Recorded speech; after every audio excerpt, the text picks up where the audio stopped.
In today's class, we are going to discuss the topic of the nationalism in India, and in that topic, we will discuss two important subtopics, and these two subtopics are interrelated with each other also. The first is the Rowlatt Act that was passed in March 1919, and second is the Jallianwala Bagh tragedy. तो Rowlatt Act पास क्यों किया गया by the British government? देखिए students, इस particular time में India में nationalism एक अच्छी स्पीड से चल रहा था। राष्ट्रवाद जो था वो प्रॉपरली इंडिया के अंदर चल रहा था इस समय, क्योंकि पर्टिकुलरली आफ्टर महात्मा गांधी जब रिटर्न हुए साउथ अफ्रीका से वो वापस आए इंडिया में 1915 में, तो उन्होंने कुछ मास मूवमेंट्स चलाई हैं, जैसे चंपारण मूवमेंट, उसके बाद खेदा मूवमेंट, गुजरात में अहमदाबाद में वर्कर्स की मूवमेंट उन्होंने चलाई, और इन तीनों मूवमेंट को गांधी ने लीड किया, सक्सेसफुली लीड किया, और उन्हें इसमें प्रॉपर सक्सेस मिली। तो जब गांधी को नॉन वायलेंटली सत्याग्रह के रास्ते से सक्सेस मिलनी शुरू हुई, तो लोग जो थे गांधी के साथ जुड़ने लगे and Gandhi become a mass leader. अब मास लीडर जब गांधी बने, गांधी के साथ लोग आ गए और नेशनलिज्म इंडिया में अच्छी तरह से स्प्रेड हो रहा है, तो that was not acceptable to the British colonial rule, क्योंकि नेशनलिज्म उनके कॉलोनियल रूल के लिए कहीं ना कहीं डेट्रीमेंटल था। तो दैट्स वाई उन्होंने रॉलेट एक्ट पास किया कि इस नेशनलिज्म को किसी तरह से खत्म किया जाए या रोका जाए, एटलीस्ट उसको सप्रेस किया जाए। तो इस वजह से रॉलेट एक्ट पास किया, और रॉलेट एक्ट पास जो हुआ that was on the name of the Sydney Rowlatt. Sydney Rowlatt जो एक जज थे, और उनके नाम पर एक कमेटी बनी, रॉलेट कमेटी, और उस कमेटी ने पास किया that was known as the Rowlatt Act. अब इस रॉलेट एक्ट के अकॉर्डिंग किसी को भी जिस पर ब्रिटिश को शक हो, डाउट हो कि ये एंटी ब्रिटिश एक्टिविटीज में इन्वॉल्व है या ये नेशनल मूवमेंट में इन्वॉल्व है, तो उसको जेल में रखा जा सकता था विदाउट एनी ट्रायल 2 साल के लिए।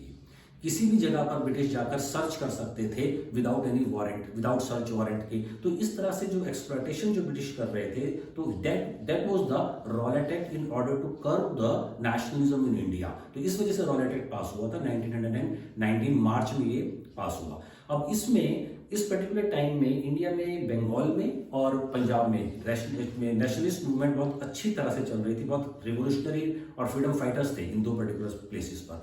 तो अमृतसर पंजाब के अंदर में 2 नेशनलिस्ट लीडर्स थे, doctor Saifuddin Kitchlew and doctor Satyapal. तो रॉलेट एक्ट के नाम में उन दोनों को अरेस्ट कर लिया गया। अब उनको जब अरेस्ट किया गया, रॉलेट एक्ट आया और गांधी को की एंट्री बैन कर दी कि वो दिल्ली से पंजाब में आ नहीं सकते। तो अब इसके बाद गांधी ने, नेशनलिज्म तो चल ही रहा था, तो 6 अप्रैल को गांधी ने अगेंस्ट दिस रॉलेट एक्ट उन्होंने एक हड़ताल की, स्ट्राइक की, और स्ट्राइक की, लोगों ने डेमोन्स्ट्रेशन किया, प्रोटेस्ट किया, धरने पर बैठे, सत्याग्रही सड़कों पर आए। और 10 अप्रैल पर, 6 अप्रैल में गांधी ने स्टार्ट कर दिया एक हड़ताल की गांधी ने, और 10 अप्रैल में जाके ब्रिटिश गवर्नमेंट ने सत्याग्रहियों के ऊपर लाठीचार्ज किया, ब्रूटली लाठीचार्ज हुआ, गोलियां चलाई गई, बहुत सत्याग्रही इसमें मारे गए। तो उसके बाद उन्होंने भी रिएक्ट किया, सत्याग्रहियों ने जो रिएक्ट किया, गवर्नमेंट बिल्डिंग्स थी, बैंक्स के ऊपर अटैक किए, रेलवे स्टेशन पर अटैक किए, पोस्ट ऑफिस के ऊपर अटैक किए। इस वजह से ब्रिटिश ने वहां पर मार्शल लॉ लगा दिया, मार्शल लॉ लगा दिया। और 13 अप्रैल को बैसाखी का दिन था, जलियांवाला बाग अमृतसर के अंदर लोग बैसाखी को सेलिब्रेट करने के लिए भी इकट्ठे हुए और रॉलेट एक्ट को प्रोटेस्ट करने के लिए भी इकट्ठे हुए थे। तो वहां पर जब और अमृतसर के आसपास के गांव से लोग आए हुए थे और उनको मालूम भी नहीं था कि यहाँ पर मार्शल लॉ लगा हुआ है। तो जनरल डायर वहां पर आया और उसने जो भी एग्जिट पॉइंट्स थे उन सबको बंद किया और इनडिस्क्रिमिनेटली उनके ऊपर फायर शुरू कर दिया।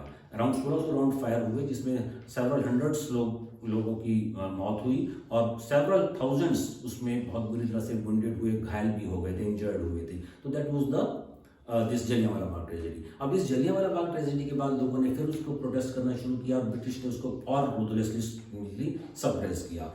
एक विलेज है पंजाब के अंदर, आज के टाइम में पाकिस्तान में एरिया है, गुजरांवाला, और उस गुजरांवाला विलेज और उसके आसपास के विलेज थे, वहां पर पुलिस ने पूरा बॉम्ब से उनको उड़ाने की कोशिश की। तो महात्मा गांधी इस टाइम ये देख रहे थे कि ब्रिटिश सप्रेस कर रहे हैं और सत्याग्रही उसको अगर वायलेंटली डील करते हैं तो ब्रिटिश को और सप्रेस कर रहे हैं, तो इस तरह से वायलेंस और बढ़ती चली जाएगी। तो गांधी जी ने जो उन्होंने मूवमेंट स्टार्ट किया था against the Rowlatt act on the 6 अप्रैल 1919 में, अल्टीमेटली जाकर उसको सस्पेंड कर दिया था। नेक्स्ट मूवमेंट में, नेक्स्ट वीडियो में हम लोग डिस्कस करेंगे खिलाफत movement and non cooperation movement. Okay students, thanks.